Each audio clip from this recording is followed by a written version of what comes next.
introducir a ese breve resumen de cuáles son las características fundamentales que tiene que tener un facilitador. ¿Cuál es el biotipo, el ADN de un facilitador como usted, que ayuda a la solución de los conflictos? Bueno, primero una voluntad real para intentar resolver el conflicto y comprobar que ésta existe entre las partes. Pero en segundo lugar hay ciertas características, porque yo he definido una serie de ideas de lo que creo que deben presidir los procesos de solución de conflictos. Una enorme discreción, en primer lugar. Ser muy preciso en la transmisión de mensajes que a mi juicio prefiero que sean orales, repetirlo cuantas veces haga falta, porque el escrito siempre es interpretable, pero la conversación es... Y desde luego una intensidad en no presumir para nada de lo que está haciendo. Es decir, la paz se hace, como he dicho en el discurso, no se pregona. Y por lo tanto no se hace para alcanzar una alcaldía, una representación, una diputación, un honor, una aparición en el periódico, un titular de televisión. No. Se hace por detrás y en silencio.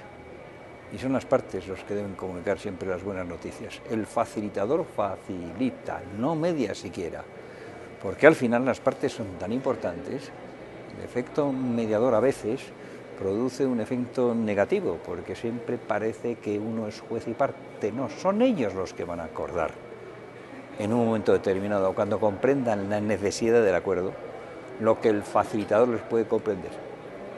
Pero son ellos los que anuncian el éxito o el fracaso de la gestión. Entonces, si tuviera que hacer esa foto fija de los 3 momentos o 4 momentos que considera usted determinantes en la relación de España y de nuestra política exterior en este ámbito de los acuerdos de paz, ¿qué momentos le vienen a la memoria? Los momentos positivos, sin lugar a ninguna duda, es en el momento en que decidimos, antes de que lo supiera la gente o se hiciera público, ya que el conflicto salvadoreño se daba por terminado y que se iban a firmar los acuerdos de paz, hijos de una enorme y larga conversaciones y duración, porque tardamos 10 y 12 años en el caso de Guatemala y El Salvador, una vez que se empezaron oficialmente los conflictos. El trabajo anterior pues también contó mucho. Y lo mismo en el caso guatemalteco, pero quizá más, un poquito más en el caso salvadoreño, porque fui testigo presencial de los mismos. Y luego, en el plano negativo, me impactó muchísimo, muchísimo, 3 cosas. La muerte de Monseñor Romero, a quien no conocía, el asesinato de los jesuitas con Ignacio de Acorí a la cabeza, que sí conocía desde hacía muchos años y que estábamos trabajando juntos por la paz en silencio. El mejor filósofo español, discípulo de Zubiri, se perdió una inquietud intelectual dentro del marco general del nivel profesional altísimo de la UCA en El Salvador, y por supuesto el asalto a la Embajada de España en Guatemala, cuando estuve y permanecí 4 meses intentando arreglar lo inarreglable y que produjo la ruptura diplomática, de relaciones diplomáticas entre los 2 países de un lado, ante el salvaje asalto, porque así fue, de las mal llamadas fuerzas del orden, ante las reiteradas protestas y en contra, por supuesto, de la voluntad reiteradamente manifestada de nuestro excelente embajador Máximo Cajal en Guatemala. El recuerdo de las personas desaparecidas también sería el otro punto negativo, pero positivo, porque si en cristianismo decimos que la sangre de los mártires es semilla de cristianos, en muchos casos la sangre, como ellos los llaman en El Salvador, de los mártires, y en Guatemala fue fruto para que se pudiera llegar a un acuerdo de paz. Me gustaría una reflexión sobre el papel de la formación y el papel que está haciendo la Red Internacional de Universidades por la Paz. Estamos aquí en el Parlamento Andino. Yo he tenido y tomado contacto con el Instituto de Altos Estudios Europeos, que me parece muy importante que exista y que se manifieste además. Y han conseguido que con las 2 universidades más importantes de España, como son la Complutense y la UNED, además de juntarse una serie de universidades colombianas de primera categoría, constituir la red de paz, Red de Unipaz, que está funcionando ya a plena máquina. ¿Por qué es importante? Es importante, y a mí eso me place una barbaridad, el ver que lo que puedas hacer resulta que lo están haciendo los demás en paralelo o lo han hecho antes que tú. y puedes aprender mucho de ello. Es decir, lo que está haciendo el Instituto, las dos universidades y Red de Unipaz, como decimos aquí, es magnífico, porque se está inculcando desde abajo y a los distintos niveles, a través de cursos excelentes, el camino a seguir, y en ese estamos todos.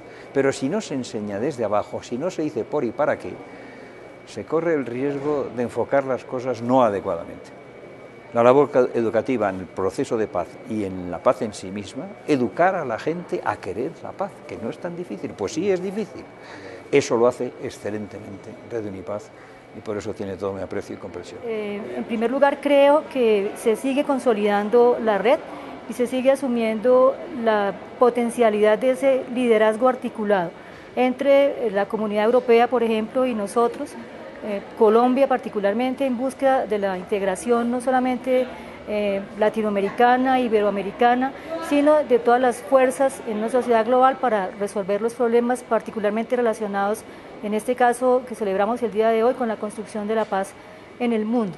Entonces creo que la perspectiva universitaria, como se está trabajando en la red, es la que tenemos que seguir asumiendo, tanto en términos de la formación, en los distintos niveles que nosotros ofrecemos la misma, como en términos de desarrollos de articulaciones políticos, de estrategias políticas que nos permitan colaborar con problemas particulares de nuestras sociedades particulares. Me gustaría que nos contara cuál es la labor fundamental que realiza su universidad en este ámbito de la paz, o también de las condiciones que la hacen posible en el tema de derechos humanos, modernización, gobernanza, igualdad, género, etcétera, etcétera. Sí, efectivamente nosotros, además de ese contexto que usted menciona, que nos obliga particularmente a establecer lazos muy fuertes con nuestras comunidades locales, en los cuales ustedes también nos han venido acompañando. Tenemos un espacio de posgrado que es la Maestría en Paz y Resolución de Conflictos, desde donde estamos articulando la proyección social de las potencialidades que tiene la universidad para apoyar los problemas propios de esa región, que es una región fronteriza cuya cultura es de carácter binacional y en estos momentos la hacen más compleja por las particularidades históricas que estamos viviendo. Entonces tenemos actualmente un apoyo fuerte de las cancillerías tanto de Colombia como de Venezuela para seguir constituyendo estrategias de superación de problemas particulares que nos afectan. La Universidad de Pamplona particularmente ha asumido la proyección social y la internacionalización en el actual proyecto educativo institucional, en nuestro plan de desarrollo y en nuestro plan de acción. Hemos asumido la lucha contra cualquier forma de discriminación, hemos asumido la creación de condiciones para la gobernabilidad, la recuperación de la gobernabilidad en todas las instituciones sociales, una pedagogía entonces del saneamiento de las instituciones sociales, que también es uno de los motivos del conflicto en Colombia en estos momentos. Estamos trabajando en una perspectiva de que nuestra universidad ofrezca como valor agregado a estudiantes extranjeros unas condiciones especiales es decir, de liderazgos donde haya una corresponsabilidad básica, de manera que el construir ciudadanía conjunta se vuelva no solamente éticamente un imperativo, sino casi que un placer intelectual. Es decir, porque el placer intelectual deviene de la asunción de que uno está respondiendo a problemas básicos de la sociedad en que vive. No es un ejercicio abstracto ni un ejercicio poético, sí lo es, pero porque estamos percibiendo un resultado en la vida y en la obra que hacemos todos los días, como lo destacó usted también en la Laudatio. ¿Cuál es el papel que pueden tener los espacios y órganos de integración en ese deseo fundamental de todos los pueblos indígenas y de todos los pueblos andinos, que es la búsqueda de la paz? Bueno, saber que la integración entre los pueblos está ligada no solamente por la cultura, por la tradición, por nuestro idioma, sino por un gran deseo y un gran imaginario, y es lograr la paz en todos los aspectos de la vida de los ciudadanos andinos y de los seres humanos. La paz reflejada en una seguridad económica, en justicia, en solidaridad, en igualdad de oportunidades. La paz reflejada también en poder tener un entorno que permita desarrollarte sin que tú seas agredido ni que tú agredas en el desarrollo de tu personalidad a las demás personas. Cuando uno entiende que este es el ideal que nos une a todos, uno puede encontrar en estos órganos de integración regional un espacio para escuchar la voz de aquellos que no tienen voz. Muchas veces llegar a nuestros congresos regionales y nacionales es muy difícil. Un órgano de integración es espacio entre la comunidad, entre nuestros pueblos más cercanos, entre el indígena, entre el afrodescendiente, entre la persona que ha sido excluida de algún espacio, para poderle escuchar y poder empezar a construir. Y además que nosotros tenemos una connotación diplomática internacional que nos permite crear lazos de hermandad, lazos de cooperación internacional con amigos como en este caso España y otros países que han querido ayudarnos a construir nuestros procesos de paz. Está casi recién aprobada esa Carta Social Andina que sin duda recoge unos de esos derechos, muchos de esos derechos sociales que crean esas condiciones de paz. Me gustaría su opinión sobre ese papel de la Carta Social Andina y qué eslabón juega en la política de paz. Bueno, primero que todo contarles que la construcción de esta Carta Social Andina fue espectacular, fue un proceso hermoso que reunió a los actores, a nuestro pueblo andino a construir y a expresar qué es para ellos su ideario en cuanto a sus derechos sociales, en cuanto a lo que ellos anhelan. Felices porque el resultado tiene ese espíritu, que no fue hecha en un escritorio, no fue hecha desde el Palacio Presidencial de nuestros gobiernos, fue hecha por el pueblo. Esperar ahora que el derecho más importante que allí se consigne y que es transversal en todas las acciones, como es el respeto a la vida, el respeto a la libertad, el respeto a unas condiciones dignas de justicia, de equidad social, sea de verdad recibida por nuestros presidentes y sea como esa carta de navegación para que las políticas públicas, las leyes, los trabajos desde el legislativo, aún las mismas acciones de inversión estén dirigidas a que ese sueño, ese deseo y ese respeto a la dignidad humana se vea ejecutada en acciones y en programas de gobiernos. Me gustaría que valorara la significación, el valor de un acto como este, en este templo de la representación de la ciudadanía andina. Profesor Palomares, le agradezco mucho.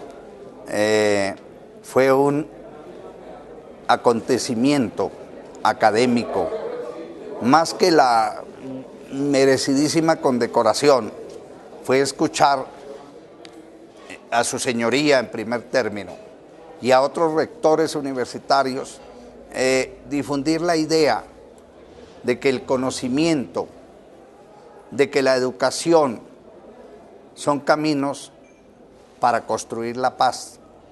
El mensaje que nos dejó el embajador Yago Pico de Coaña hoy, y usted como postulante de la condecoración, es muy valioso para mi pueblo colombiano y es muy valioso para el pueblo de Ecuador, de Perú y de Bolivia, y para Chile, que es nuestro país asociado, porque nos dejaron unas ideas bien fundamentales sobre cómo construir procesos de paz, que en el caso de Colombia es un clamor general. ¿Qué valoración hace del papel de la educación y de la formación en la transformación de los pueblos y en la búsqueda de la paz? Pues el simple hecho de que la Universidad Complutense, la Universidad Carlos III, todo este conocimiento de nuestra madre patria, España, se una con la Universidad de Nariño, la de Pamplona, la de Cartagena, las otras universidades de Colombia, ya es muy importante. Porque yo diría que ahí hay una integración del conocimiento, de la información y de las opiniones. Y eso ayuda a construir integración y ayuda a construir paz. Y que venga desde la academia, pues es verdaderamente importante. ¿Cuáles son esos retos inmediatos para aplicar esa Carta Social Andina? El primer reto que tenemos es visibilizar y difundir la idea de la integración regional como la única que nos ayuda a insertarnos mejor en un mundo globalizado por el derecho y por la economía. Mi pensamiento y el pensamiento de parlamentarios de Bolivia, de Ecuador, de Perú, de Chile, es que claro, el libre comercio se ha tomado al mundo y los tratados de libre comercio están a la orden del día. pero el tema de la integración no puede quedarse atrás en aras de pontificar sobre el libre comercio. El mercado andino era un mercado muy agradable para nuestros pueblos, porque es un mercado de manufacturas, de productos que hacen nuestras gentes.